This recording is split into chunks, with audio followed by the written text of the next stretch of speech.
లైఫ్‌లో ప్రతి moment enjoy జేయాలి. చేస్తున్న పని ఏదైనా కావచ్చు. కానీ ప్రతి మూమెంట్ ఇష్టపడి చేయాలి. ఉద్యోగమే కావచ్చు, ఫార్మింగే కావచ్చు, బిజినెసే కావచ్చు, ఏదైనా కావచ్చు. ప్రతి మూమెంట్‌ని నీకు నచ్చినట్టుగా హ్యాపీగా చేయాలి. కొన్నిసార్లు మనం చేస్తున్న పనికి మనకు సంబంధం లేకపోవచ్చు. స్టడీ అయినా కావచ్చు, గొప్పగా హైయర్ ఎడ్యుకేషన్ చేయొచ్చు. కానీ మనం చేస్తున్న పని ఇష్టపడి హ్యాపీగా ఉండాలి. I love farming. సో ఈ విలేజ్‌లో ఉంటే ఏం చేసినా హ్యాపీగా అనిపిస్తది. సో మీకు ఫార్మింగ్ నచ్చితే ఈ వీడియోని లైక్ చేయండి ఫ్రెండ్స్.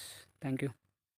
ఫైనల్‌గా ఒక్క మాట, మీకేదైతే నచ్చిందో అది వదలకుండా చివరి వరకు ప్రయత్నం చేయండి.